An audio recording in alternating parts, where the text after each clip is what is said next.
E aí, pessoal, sou o professor Rafael Rema, darei continuidade à nossa série Dentro das Regras do Jogo. No nosso episódio anterior, nós finalizamos falando sobre a diferença entre o repertório sociocultural produtivo e o não produtivo. Produtivo quando a gente vincula a outra área do conhecimento, a tese, ao ponto de vista, ao recorte temático a ser defendido, e improdutivo ou não produtivo, quando não há esse vínculo de forma clara, evidente, explícita. Então, basicamente, essa é a grande diferença. Tomar cuidado com o repertório pessoal, que seria o repertório não legitimado, ou seja, uma informação que surge sem a fundamentação de um fato, de uma pesquisa, de uma revista, de um veículo midiático, sem a citação de um filósofo, de um sociólogo, de um especialista, de algum nome forte que defenda aquela ideia. Então, a ideia é essa, para entender os tipos de repertório. O que nós vamos abordar agora, terceira parte do nosso episódio 5, tá? Avaliando a competência 2, que é compreender a proposta de redação.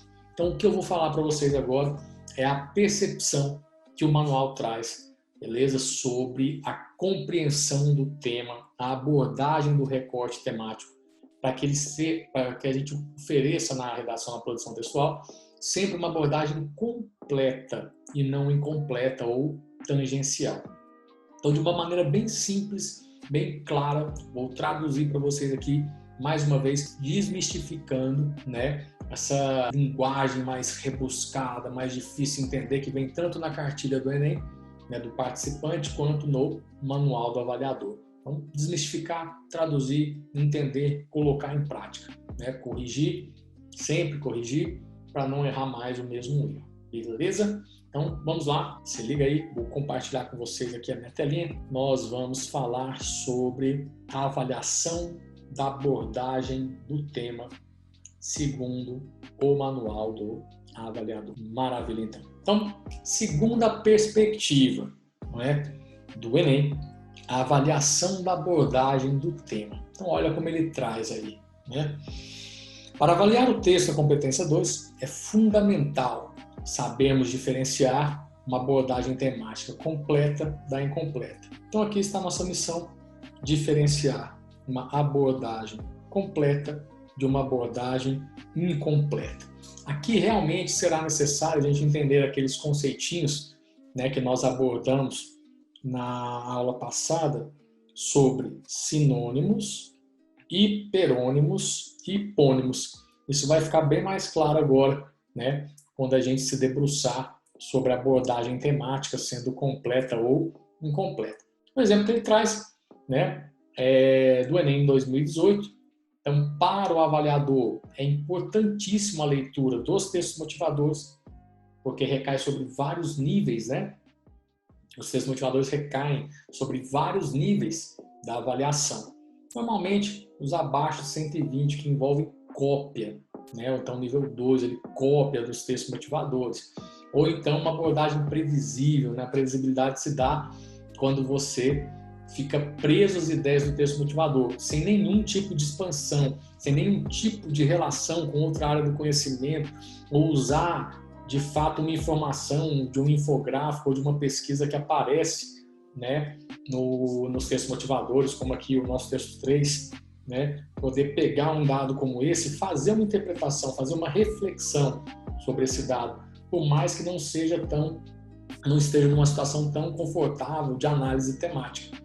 E aí, realmente, o texto motivador é um caminho para eu buscar esse mínimo do 120, pelo repertório que eu vou apresentar, mas essa expansão que eu faço, essa leitura, essa reflexão, já pode me jogar ali, provavelmente, para o 160.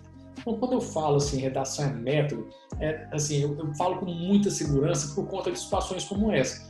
Pense, a gente vai falar sobre um tema cujo domínio é baixo, ou quase nenhum, ou zero, um tema sobre o qual eu não domino, sobre o qual eu não tenho domínio. Então, veja, sem ter esse domínio, pela forma como a redação é corrigida, pela forma de trabalho da planilha de correção, da grade de correção, eu consigo jogar as regras do jogo, mantendo a minha nota ali sempre, no mínimo, em 160. que daí o desafio se torna fazer o repertório ficar produtivo, né? Mas fora isso, expandindo, não cabe mais ficar no 120, por exemplo. Olha que interessante que é isso, né? Então, uma abordagem bem legal. Então, vem o tema lá pra gente.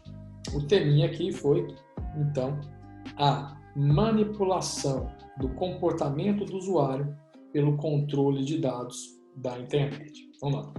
A manipulação do comportamento do usuário pelo controle de dados na internet. Primeiro passo. Encontrou o tema no Enem, faça como eu fiz, destaque. Você vai ter uma canetinha preta lá, então você vem aqui, para ficar fácil de ver, destaque aqui, beleza? O seu tema, tranquilo? Não, filho, tá bom. Destaque aqui o seu teminha. Vou fazer igual, né? Destaque aqui o seu teminha, beleza? E faça o recorte analítico. Beleza? O que seria o recorte analítico? Então, quais são as duas ideias que nós temos de defender aqui? Primeiro nós temos de abordar necessariamente a manipulação do comportamento do usuário, bonito, a manipulação do comportamento do usuário, primeira parte a ser abordada. E a segunda parte é controle de dados na internet. Aqui. Se eu falo só da manipulação, tangenciei. Se eu falo só do controle de dados, tangenciei. É uma abordagem incompleta. Então, a abordagem completa envolve, a leitura da primeira parte, a leitura da segunda parte e esse vínculo que nós vamos estabelecer entre essas duas análises, que vai lá para a competência 3 como projeto de texto, hierarquização das ideias. É essa a leitura que tem de ser feita aqui. Fiz o recorte temático, normalmente 2 ou 3 partes, por exemplo, poderia ser no Brasil contemporâneo, poderia ser, claro que é aspecto do Brasil, mas poderia ser do Brasil no século tal, no Brasil no século XIX, século XX, e aí por aí vai. Quando ele põe uma data, isso aí também é fundamental. Lembre-se de que a dissertação tem como pressuposto uma análise do tempo presente, do agora. Então, quando você menciona, como nós já vimos em episódios passados, quando você menciona alguma coisa temporal, você tem de fazer uma menção a um tempo futuro ou passado, porque senão já está prevista a menção ou a análise do tempo presente. É o propósito da dissertação. Tranquilo? Então, seguindo. Em 2018, a abordagem completa se deu quando o participante mencionou, então, manipulação do comportamento e controle de dados. Tá aí. Se não abordar isso, abordagem incompleta. Então, olha que interessante. A menção à manipulação, a comportamento e ao controle de dados já pressupõe que o participante está tratando de internet, a não ser que ele prove o contrário. Beleza? Por exemplo, falar de tecnologia aqui seria uma forma de fugir ao tema. Por mais que eu possa relacionar a internet à tecnologia tem uma abrangência muito maior do que simplesmente internet. Tranquilo? Então aí realmente poderia dar uma fuga ao tema. Então tomar bastante cuidado com essa linha. Por outro lado, é considerada incompleta a abordagem que se limita a assuntos parcialmente relacionados à proposta. Isto é, textos em que o participante menciona. Então, o que seria uma abordagem incompleta segundo a leitura do manual? Internet é um elemento do universo da internet. Olha lá. Rede, browser, navegador, plataforma virtual, sites, e-mail, WhatsApp, Netflix, Spotify, hackers, haters, trolls, fake news e por aí vai. Beleza? A manipulação do comportamento do usuário na pela internet, sem menção ao controle de dados. Então, veja, está abordando só uma das partes. O primeiro foi só em relação à internet, beleza? E, por fim, controle de dados na internet, sem menção à manipulação do usuário. Ou seja, se não fizer as duas abordagens, pode esquecer, tá? Você não vai conseguir a nota máxima aqui vai ser tangencial, com certeza.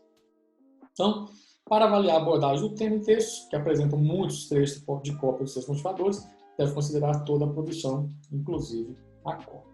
Bom, cópia eu vou desconsiderar, não quero comentar essa situação de cópia. Tá? Nós não vamos fazer isso em hipótese alguma. A gente pode até recorrer, naqueles casos extremos de falta de domínio do tema, à paráfrase, à interpretação da informação. Tá? Mas cópia, jamais. Cópia, nós não podemos nos ater a cópias do texto. Combinado? Nossa, falei igual eu falo com meu filho agora. Combinado, né? Então, combinado. Então, visando facilitar a identificação dos elementos desse tema, apresentamos a seguir uma lista com algumas ocorrências observadas nos textos avaliados na correção de 2018.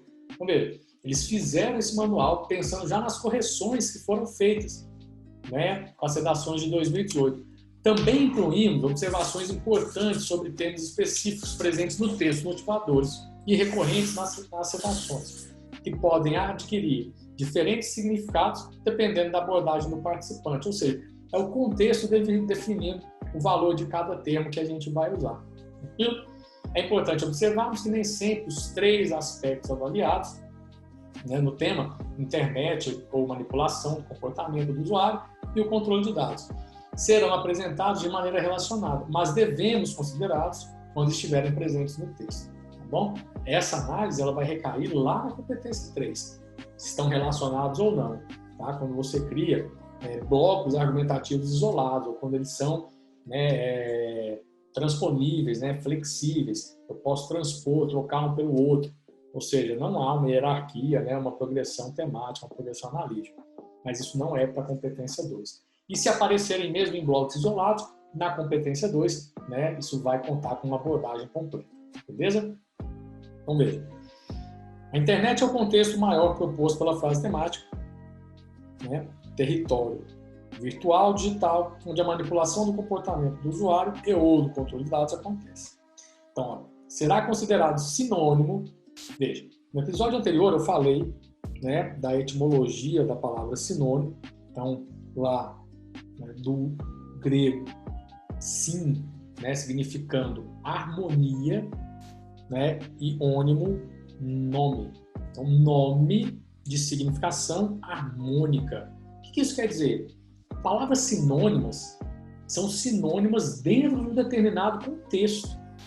E essas palavras fora desse contexto podem não ser sinônimas. Então, o contexto define, né, essa relação que é. Pensa em sinônimo como, toda vez que eu leio sinônimo, a palavra que tem de vir à cabeça, que vem à minha cabeça é substituição.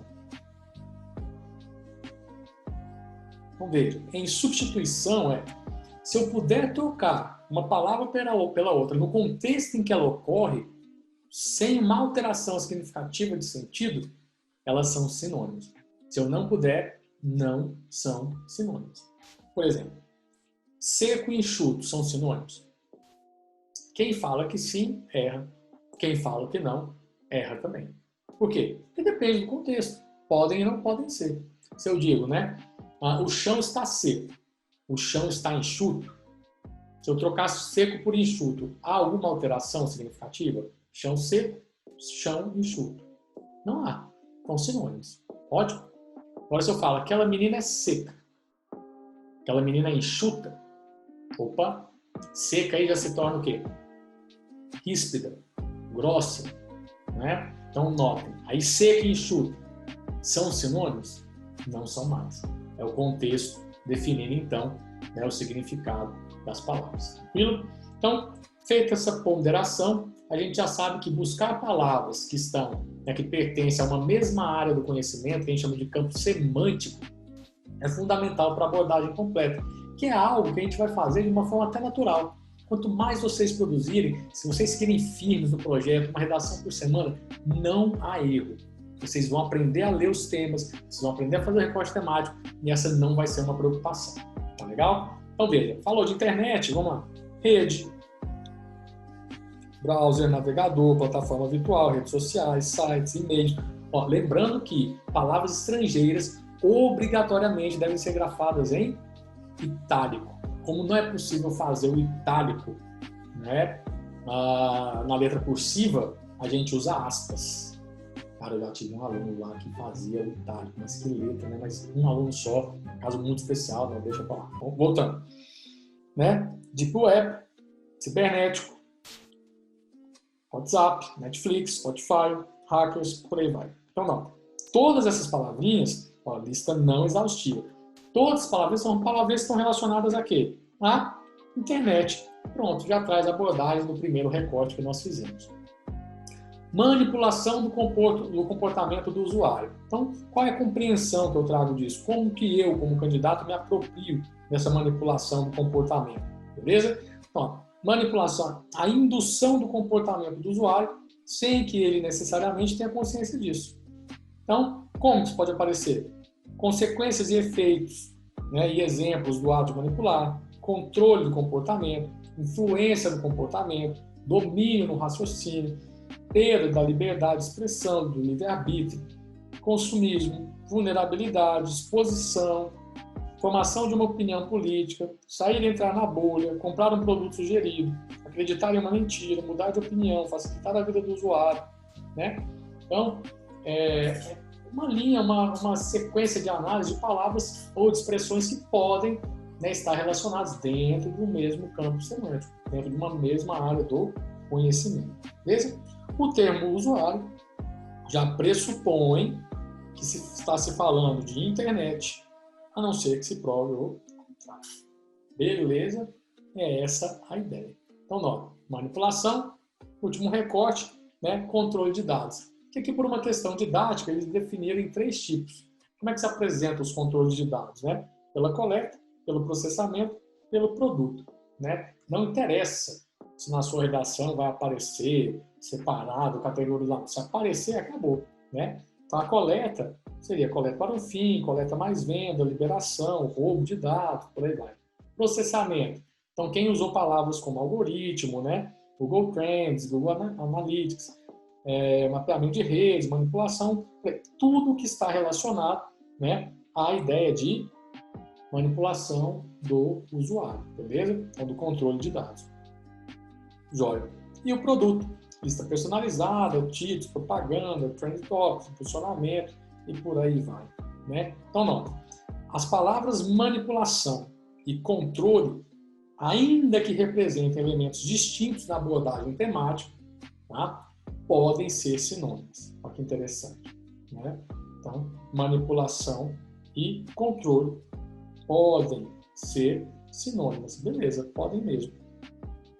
Dentro da linha analítica que vai ser sugerida. Portanto, ao encontrá-las no texto, é preciso verificar se elas estão atreladas a comportamento do usuário ou análise. Tá? Mas, de toda forma, vai ficar a abordagem a uma das partes e aí você tem que garantir, né, a outra abordagem. Beleza? Tranquilo? Bom, é essa a ideia. Agora, e aí, manipulação e controle, assim vem, né, uma análise de onde pode ser feito isso, para que a abordagem seja completa. Então aqui a gente encerra, tá, essa noção de leitura, de como a gente deve ler, tá joia? Um repertório. E o próximo tópico que o manual traz é a avaliação do tipo textual. Nessa parte da competência, tá, nessa parte aqui do manual, eu acredito que a cartilha do participante esteja bem tranquila. Então daqui para frente nós vamos partir para a parte de análise, tá? Análise já das notas. Então, a gente vai ver o descritivo e os exemplos de redação. Olha como fica interessante a proposta do INEP para dar nota na sua redação. Então vamos lá, avaliando o repertório. Se não ficou claro ainda, a gente vai fechar o repertório aqui. Ó. Apresenta muitas cópias dos textos motivadores? Sim. Se apresenta cópia, 80. Não. Se ele não apresenta, ele é baseado nos textos motivadores? Sim. Se é baseado nos textos motivadores, 120. Não. A gente vai verificar. Ele é legitimado, ou seja, toda aquela informação do episódio anterior? Sim. Não é? Não. Se ele não é legitimado, opa, voltou para o repertório pessoal. Esteja ele limitado às ideias do texto motivador ou não. Olha que interessante. Não está limitado às ideias do texto motivador, beleza, mas está legitimado? Não. 120 da mesma forma. Com 2 formas para o 120. Está vinculado às ideias do texto motivador ou, né, não está legitimado, beleza? O repertório pessoal. Então, é pertinente? Sim, ele é pertinente. Beleza. O uso é produtivo? Perdão, ele é pertinente? Não, se não é pertinente, também 120. Tranquilo? Bom, o uso é produtivo? Se o uso for produtivo, sim, 200. Se o uso não é produtivo, 160. Beleza? 160. Então, nota, a diferença agora, pela planilha, entre 200 e 160 na competência 2 é claramente o uso produtivo, tá? Do repertório sociocultural, ou seja, da forma de apropriação, de relação que se estabelece entre o recorte temático, entre as informações da outra área do conhecimento que você, candidato, decidiu utilizar, com a tese do parágrafo, com o ponto de vista que você também escolheu defender. É essa a ideia. Olha como fica clara agora a análise do repertório. Tranquilo? Vou encerrando por aqui. No próximo episódio, então, nós vamos analisar, nós vamos ver as descrições dos níveis de repertório. Beleza? A gente faz essa escala, essa cascatinha bem bacana para compreender a nota que foi atribuída à sua redação na competência 2. Então, se houver ainda alguma dúvida sobre essa análise, beleza? Fique à vontade para mandar um direct lá pelo Instagram, beleza? @rriema. Se você gostou desse vídeo, curte aí, tá? Se inscreva no nosso canal. Nós abrimos um canal com análise também, tá muito bacana, um pouquinho menos densa e mais objetiva do que aqui. Foi um canal do Telegram, fantástico. Lá eu tenho um bate-papo muito mais direto com vocês, tá? Uma entrega de conteúdo muito bacana mesmo. Nosso objetivo é te ajudar, fazer você alcançar um conteúdo de qualidade, alcançar o seu sonho, levar realmente informação de qualidade para quem precisa, para quem tem vontade de ter um bom desempenho. Beleza? Contem comigo e até o nosso próximo episódio. Até mais. Valeu!